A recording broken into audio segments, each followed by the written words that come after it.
This is One-on-One.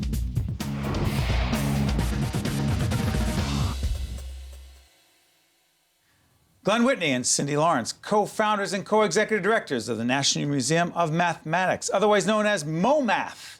What a cool name. How you guys doing? Great to be here. Tell me about MoMath, the only one of its kind in North America. What is it? It's a place where you can come and play with math in a way that you never saw math before. For whom? It's for everyone. Yeah, when we encounter somebody who says, "Oh, I hate math," we say, "You're our target customer." We encounter somebody who says, "Oh, I love math," we say, "You're our target customer." And we're talking kids through adults. Okay, the idea for this, where does it come from? Well, You're pointing at him. I'm pointing at him. Go ahead. there was a tiny little museum of math years ago on Long Island. I got to visit it. Then I heard it shut down. I said, that's too bad. And I thought, maybe it's not too bad. We can do something bigger, better, that's going to help shape how the nation sees mathematics. Okay, so when you were a kid growing up, did you love math? Not when I was a kid, when I was a teenager, but when I was a kid, no. Whoa, as a teenager you loved math? I fell in love with math as a teenager. How? Well, my parents shipped me off to math camp. Time out, back up. You can't just go past that. Your parents shipped you off to math camp. It's First of true. all, where I lived in New Jersey, we didn't know there was such a thing. Right. Where was this? This was in Columbus, Ohio. Okay, At that's the No, time. but you lived in New Jersey. Well, I lived in New Jersey, but the camp was What in part of New Columbus, Jersey did you live in? Roselle, New Jersey. Well, that explains it. Yeah. So you were shipped off to math camp. Exactly. And what went on there? Oh, well, there were classes in the morning, and in the afternoon we had activities, sports, just like any camp that you would go to. And I was focused totally on those until I had a little incident. I broke my collarbone in a soccer game. Then there was nothing to do. Not doing math, though. Not doing math, Okay, I want to no. clarify. But then there was nothing to do but the math, and I fell in love. I started seeing how the problems connected with each other, made these patterns that I had no idea was there. It's like amazing. How could this be happening?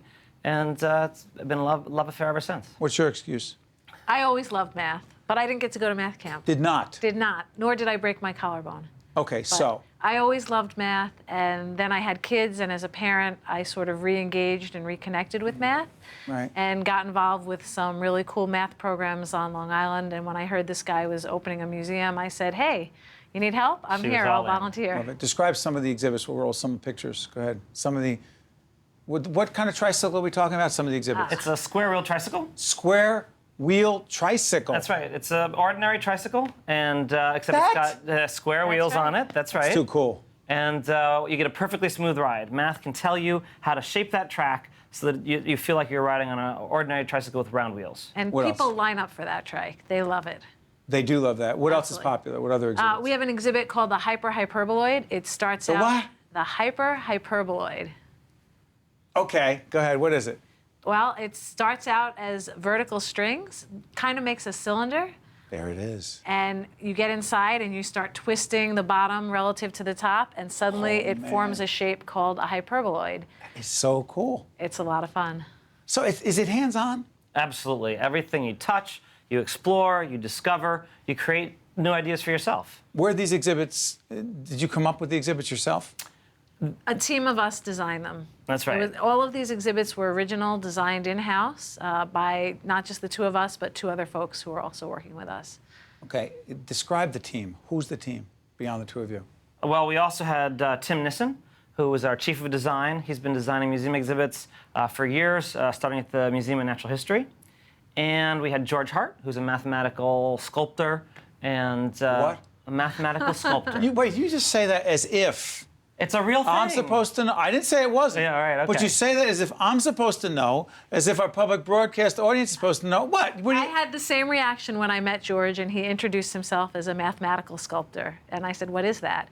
And it turns out that math and art are very closely related, and you can use math to do some really neat things and make some really beautiful art. And so George and Glenn were our two math PhDs, and Tim and I are not math PhDs, so our job was sometimes to say, "I know you guys think that's cool, but this has to seem cool to the rest of us too." We had a rule. All four of us had to say this is a killer exhibit, otherwise it's not in. All four. All four. Not three all out of four. No, No, all and four thumbs sometimes up. when it was 3-on-1, it got interesting. Why? Because 3 people had to try and convince one person to change their no to a yes. So there would be redesigns. What if we do it this way? What if we explain it that way? What if it looks like this instead of that? And sometimes that no turned into a yes and the exhibit went on, and sometimes it didn't. Explain the economics of the museum. Explain it. They don't work. Let's start with that.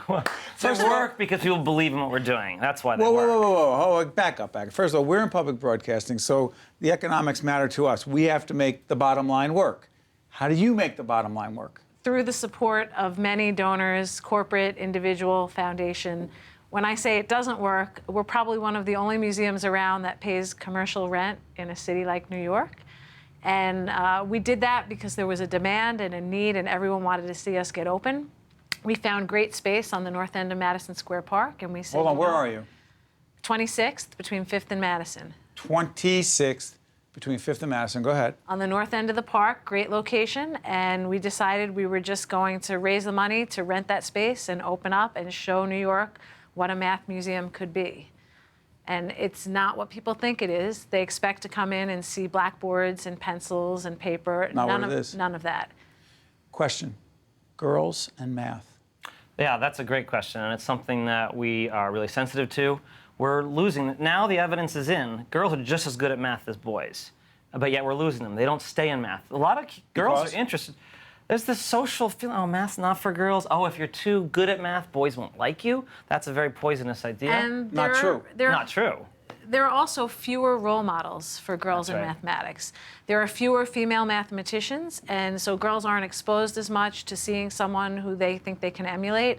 In fact, the museum is trying to change that. We kicked off last month a program called Solve for XX. Solve for XX. XX, Go ahead. yes.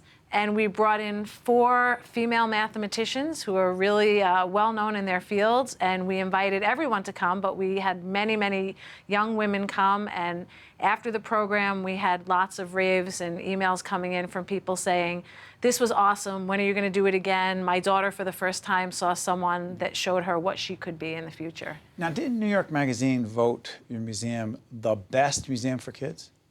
It did. How cool was that? That was a huge validation of what we're doing. As Manhattan's only hands-on science center, we love to provide opportunities for everybody in the city. Okay, so we've got a minute left. What do you see as the future for the museum? Well, I hope we'll be around for a while, but we'll be looking for bigger space in a few years. Absolutely. We've already outgrown our space. We're completely at capacity. Every single one of our school trip slots is booked. So we need more space. No more space. No more space where we are, so. And the market, how do you see the market expanding for what you do? Well, we don't think we've hit the top yet. You so, don't? No.